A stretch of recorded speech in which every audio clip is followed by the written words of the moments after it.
A veces, los casos más perturbadores no comienzan con un crimen, sino con un teléfono. Era una tarde nublada en el pequeño pueblo de San Miguel del Río, al norte de Jalisco. Un grupo de adolescentes fue detenido por alterar el orden público en una plaza. Nada grave. Unos empujones, un par de insultos y el típico desafío a la autoridad. Pero entre ellos estaba Daniel Herrera, un joven de 16 años, callado, de mirada baja, que no decía casi una palabra. Durante la revisión de rutina, los oficiales encontraron un teléfono en su mochila. No estaba a su nombre. El aparato pertenecía a una niña desaparecida hacía 3 meses, María Torres, de 11 años. Su caso había conmocionado al pueblo entero. Nadie entendía cómo el teléfono de la pequeña había terminado en manos de ese chico. Los agentes llevaron a Daniel a la comisaría. Cuando le preguntaron sobre el celular, él simplemente bajó la cabeza y murmuró: «No es mío, yo solo lo encontré». El teléfono estaba bloqueado por una contraseña. Los policías, siguiendo protocolo, lo enviaron al Departamento de Ciberdelitos del Estado. Nadie imaginaba que ese simple desbloqueo abriría la puerta a uno de los casos más escalofriantes de los últimos años. Cuando los técnicos forenses lograron acceder al contenido, lo primero que notaron fue que la memoria interna estaba casi llena.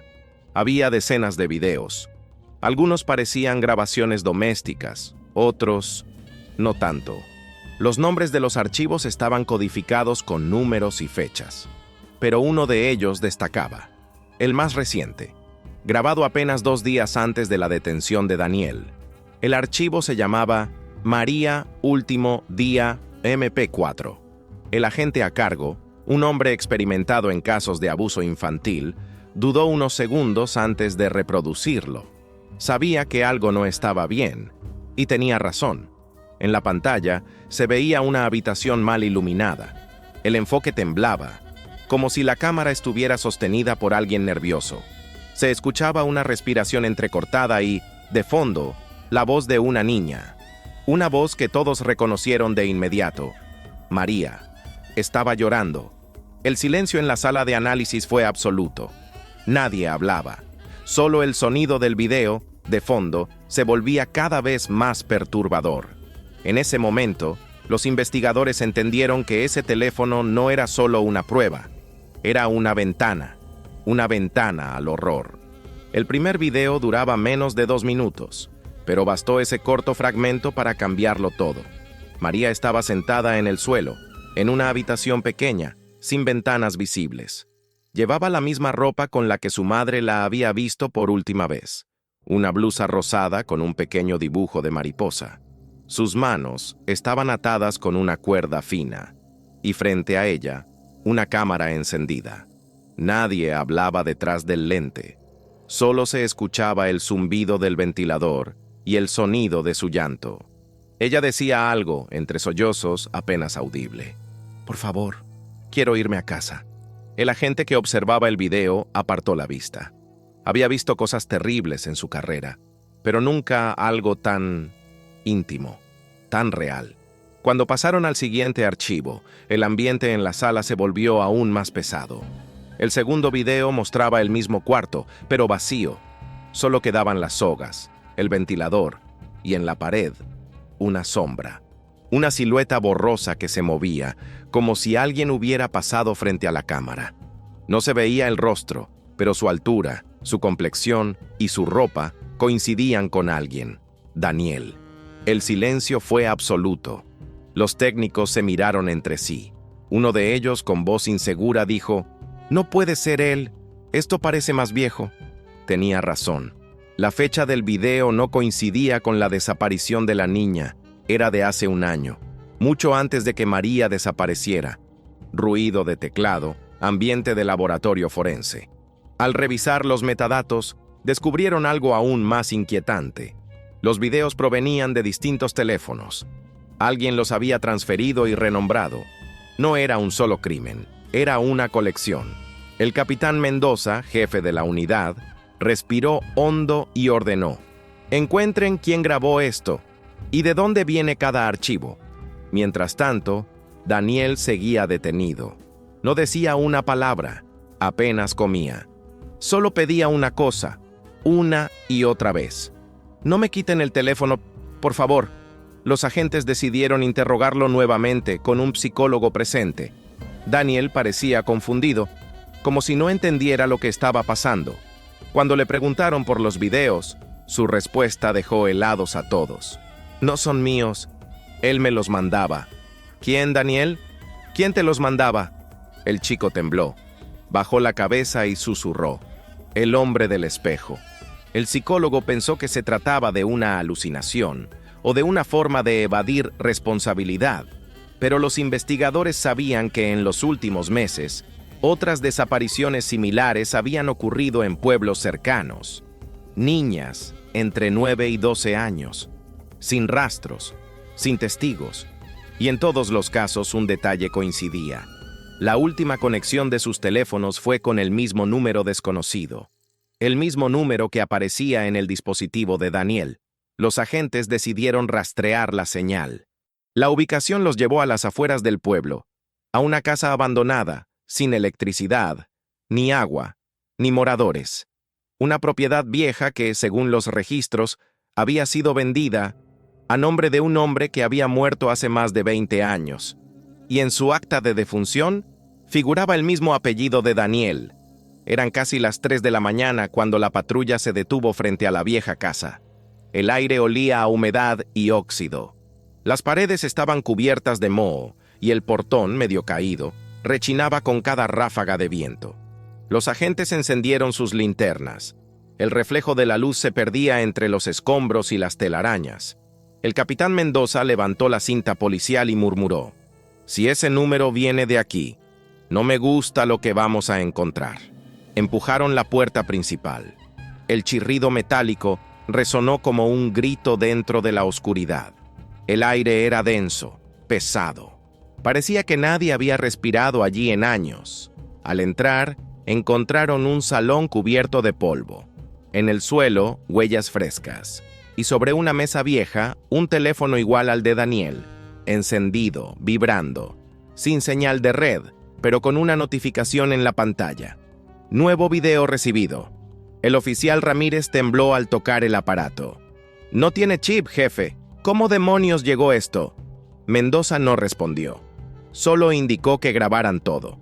El video mostraba la misma habitación de antes. El mismo ventilador, la misma luz intermitente. Pero esta vez, había algo diferente.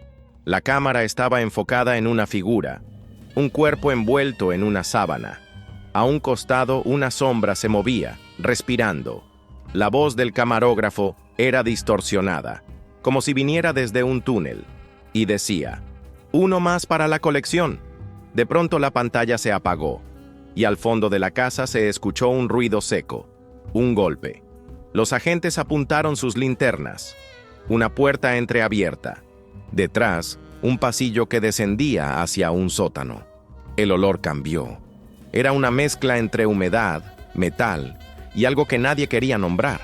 Bajaron los escalones con cuidado. El eco de sus botas retumbaba en la oscuridad. Y ahí, bajo la luz temblorosa, encontraron algo que ninguno olvidaría jamás.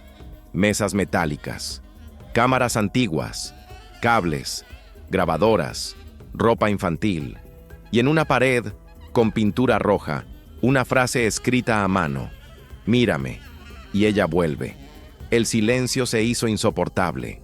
El capitán se acercó y notó algo más. Una serie de retratos pegados alrededor. Eran las niñas desaparecidas. Todas. Y en medio de ellas, una foto de Daniel, más joven, sonriendo. «Esto no tiene sentido», murmuró el agente Ramírez.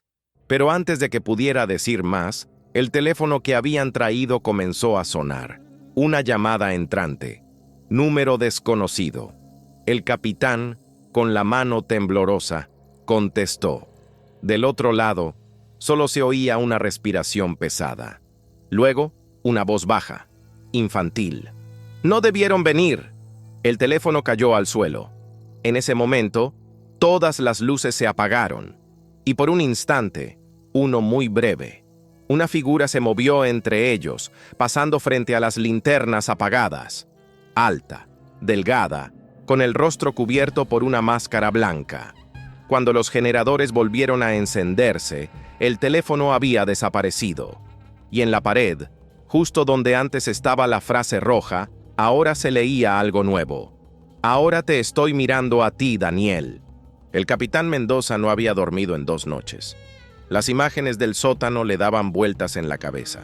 Cada vez que cerraba los ojos veía esas fotos. Las niñas, los símbolos, el nombre de Daniel entre ellas. El laboratorio forense pidió más tiempo para procesar los datos, pero el perito informático, un joven nervioso llamado Salgado, llegó esa mañana con el rostro pálido y los ojos vidriosos. «Jefe, encontramos algo en los metadatos del video». Mendoza lo miró, cansado. «Dime que es una pista y no otra maldita pesadilla». «Es peor que eso». Salgado conectó el teléfono incautado y mostró una secuencia de códigos. Cada fragmento de video contenía coordenadas GPS distintas, grabadas en fechas separadas por meses, incluso años. Pero lo más perturbador, algunas coordenadas coincidían con antiguas escenas de desapariciones no resueltas. No fue casualidad, capitán. Alguien ha estado documentando todo esto por mucho tiempo, antes incluso de que Daniel naciera. El silencio llenó la sala. Mendoza frunció el ceño. ¿Estás diciendo que...? Sí, señor. Los primeros videos son de 1998. La persona detrás de la cámara tiene la misma voz, la misma respiración. ¿Y quién es? Salgado tragó saliva. Creemos que es su padre. La imagen mostraba un cuarto oscuro iluminado apenas por una linterna. Una niña lloraba en una esquina. Una voz masculina, calmada pero rota, decía: «Sonríe para papá. Ella necesita verte feliz». El capitán se apartó del monitor. La piel se le erizó. ¿Ella quién? Salgado dudó. Retrocedió el video. En la esquina inferior derecha aparecía una sombra femenina, observando. Los archivos continuaban uno tras otro mostrando rituales, juegos, grabaciones donde la figura del hombre repetía frases a las niñas. «Mira la cámara y ella no te lastimará. Si te portas bien, ella volverá contigo». Mendoza sintió un escalofrío. Todo apuntaba a que el padre de Daniel había sido el verdadero responsable de las desapariciones y que el hijo, sin saberlo, había heredado más que su rostro. Había heredado su maldición. Horas después, revisando los registros civiles, encontraron el acta de defunción del padre. Murió hace 10 años, en circunstancias nunca esclarecidas, pero una huella digital, hallada en la escena del sótano, coincidía exactamente con la suya. «Imposible», murmuró Mendoza. «Está muerto». Yo mismo vi la fecha del certificado. Entonces, ¿quién filmó los últimos videos?, preguntó Salgado. Mendoza se llevó las manos al rostro. Alguien que aprendió de él, o algo que lo siguió grabando. El teléfono volvió a encenderse.